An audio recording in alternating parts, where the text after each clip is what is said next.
Daniel, buenas tardes. Qué gusto que estés con nosotros en el canal de la Asamblea. Muchas gracias por invitar. ¿Cómo están? Bien, muy bien. ¿Tú cómo estás? Bien, bien.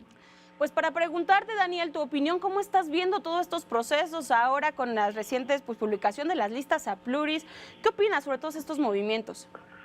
Bueno, hay que decir además que nos falta el susto que nos vaya a meter el PRI con lo mismo, ¿verdad? Porque ya se difundieron en efecto las listas de candidatos plurinominales para el Senado de la República del PAN, del PRD y de Morena. Seguramente las sorpresas no han terminado cuando veamos el equivalente del PRI, pero en efecto creo que la respuesta generalizada es, por decirlo menos, de sorpresa. Cuando digo de sorpresa es porque en las listas están incluidos personajes, primero que no teníamos contemplados, pero sobre todo que han sido una y otra vez cuestionados por temas tan diversos como, por supuesto, el tema de corrupción, es decir, de honestidad. Me refiero específicamente, en el caso de Morena, al dirigente sindical, a Napoleón Gómez Urrutia, pero en el caso del PRD, por supuesto, a dos asambleístas que han sido cuestionados por el manejo de los recursos, en este caso particularmente a damnificados. Entonces, sí hablamos pues de críticas fuertes a las listas de candidatos, sean a diputados o senadores, y insisto, primero que nada por el tema de corrupción, pero también otras sorpresas como la inclusión de un expresidente del PAN, en este caso de Germán Martínez, en las listas de Morena, y sorprende por muchas razones. Yo creo que sorprende primero que nada porque buena parte del discurso de Morena ha sido que en 2006 hubo un fraude electoral. Más allá de lo que creamos cada uno de nosotros, ese ha sido el discurso de ellos. Entonces no deja de sorprender que se incluya a quien fue un colaborador más que cercano de Felipe Calderón, a quien acusan del fraude del 2006, pero que además fue vocero de la campaña, fue el abogado que defendió la candidatura de Felipe Calderón y que ahora se pasa al otro lado de la moneda. Creo que en ese sentido, digamos, además de cuestionar la integración de las listas, creo que es justo cuestionar que no tenemos explicaciones, es decir, que no hay alguien que salga a explicar a detalle, y en este caso, por supuesto me refiero a los candidatos presidenciales y a los dirigentes nacionales, explicarnos por qué se incluye a uno u otro, bajo qué criterios, ¿no? Muy bien, Daniel, muy buenas tardes. Te saluda Brenda Peña. ¿Cómo estás? Hola Brenda, ¿cómo estás? Muy bien, gracias. Preguntarte, todo este chapulineo, por decirlo de alguna manera y por nombrarlo de una forma, ¿qué opinión te merece y qué mensaje dan los partidos políticos después de toda esta rebatinga que tuvieron el fin de semana? Sí, mira, yo en efecto coincido contigo en usar la palabra rebatinga. El tema chapulineo siempre es un tema por lo menos polémico, porque uno esperaría que además ahora, ya que se permite la reelección, si alguien considera que ha hecho bien su trabajo y por tanto quiere salir a decirle a la gente que voten por él, pues eso ya está permitido en la ley. Incluso yo diría que es una buena alternativa. Yo estoy de acuerdo con la reelección legislativa. Sí me sorprende y creo que es legítima la molestia de más de uno que alguien no termine su cargo para irse a buscar un cargo nuevo, porque hay un contrato implícito cuando eligen a alguien, pues para que esa persona termine su trabajo.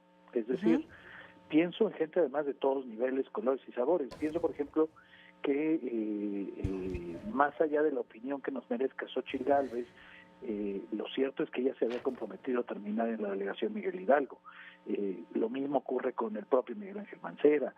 Sabemos pues que los últimos periodos legislativos en todos los congresos se hacen con suplentes, porque esos, digamos, los principales legisladores, los que llevan el control de las bancadas, de las propuestas, de las votaciones, terminan yéndose, y basta ver lo que pasa, por ejemplo, ahora en el PRI, en la Cámara de Diputados, donde lo mismo salió el coordinador parlamentario, César Camacho, que quien era presidente del Congreso, que es Jorge Carlos Ramírez, y terminan quedándose, insisto, gente pues con mucho menos peso político, pero además llegan suplentes literalmente a aprender cuando faltan pues unos meses para que acabe la legislatura.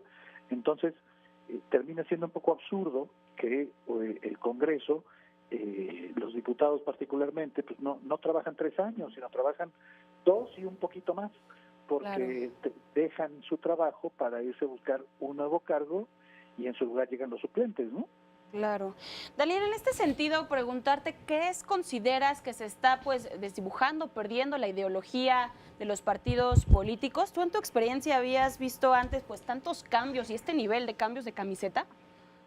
Tanto así yo no recuerdo, sabemos que el tema de cambios de camiseta han sido recurrentes en la política mexicana, y si revisamos a los dirigentes de los principales partidos y a sus mandos medios y a los dirigentes de los estados y demás, con frecuencia hemos visto gente que cambia de camiseta, pero creo que ahora sí hemos llegado a niveles de locura, es decir, de repente vemos, por ejemplo, en el caso de quien era uno de los principales dirigentes del PRI en Guanajuato, que renuncia y un día después llega a Morena, o en el caso de Javier Lozano, senador de la República, vemos que pasó hace algunos años del PRI al PAN y ahora regresa del PAN al PRI, y uno pues no puede más que preguntarse, bueno, pues ¿qué nos supone que un partido político defiende ciertas ideas y que esas ciertas ideas pues uno tendría que coincidir en lo básico con ellas como para poder militar en uno o en otro?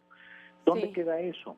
Creo que es legítimo, por ejemplo, preguntarse si en el caso de Morena, si Germán Martínez llega al Senado, que es muy probable porque las encuestas así lo dicen, uno, insisto, tendría legítimamente que preguntarse cuál es el programa que va a defender, es decir, hasta dónde está de acuerdo o no con lo que ha propuesto, en este caso, Andrés Manuel López Obrador y Morena en general, sobre temas tan básicos como, no sé, la reforma energética, la reforma educativa. Claro. ¿De veras vamos a ver a Germán Martínez votar en el mismo sentido que Morena? Claro. Bueno, insisto, uno supondría que una fracción parlamentaria es alguien que va a empujar una agenda legislativa para acompañar, en este caso, a su candidato presidencial, y si ganara uno u otro, pues a apoyar las propuestas de ese candidato ya como presidente. Sí. Bueno, pues hasta dónde el compromiso de un candidato llega hasta allá. Estamos diciendo que alguien como Germán Martínez va a guardar en el baúl todo lo que ha defendido los últimos 20 o 30 años para ahora impulsar una agenda legislativa completamente distinta. Suena por lo menos raro, ¿no? Claro. Y precisamente sobre esto, Daniel, porque es lo que vivimos, es lo que vemos al interior de los partidos, pero hacia afuera, ¿cómo lo ves? ¿Esto genera confusión en la ciudadanía? ¿Cómo se puede reflejar todos estos movimientos en el voto, en el ciudadano votante? Totalmente. O sea, creo que genera más que confusión, genera confusión sumada con desánimo, sumado con molestia. Es decir, me preocupa que se esté generando un ambiente en donde uno termina diciendo justa o injustamente, todos son iguales, todos están buscando solo chamba, y que esto solo promueva abstención o desilusión. Creo que son preguntas pertinentes. Ahora, siempre será importante también recordar que en esta elección vamos a tener muchas boletas, ¿no? Es decir, si solo pensamos en la Ciudad de México, pues vamos a tener boleta para presidente, para jefe de gobierno, para Senado, para diputados, para asambleístas, o sea, vamos a tener suficiente. Y eso lo subrayo porque evidentemente uno debería de tener la posibilidad de analizar cada una de las listas y de votar incluso diferenciados si así lo consideramos conveniente. Puede ser que alguien coincida en una candidatura presidencial, pero no en la lista del Senado. O sea, pueden darse muchos matices, pero lo cierto es que no necesariamente todos los electores tienen lo suficientemente claro esto como para poder establecer las diferencias, ¿no? Claro, claro, Daniel, pues como siempre, Daniel Moreno, un gusto escucharte, leerte, muchísimas gracias por entablar esta comunicación. Desde Ciudad TV, un abrazo y una felicitación a todo el equipo de Animal Político por todo el trabajo que vienen realizando desde hace meses. Estamos al pendiente y si nos lo permites en comunicación para seguir dialogando sobre estos temas. Siempre que quieran, encantado, muchísimas gracias. Muchas gracias.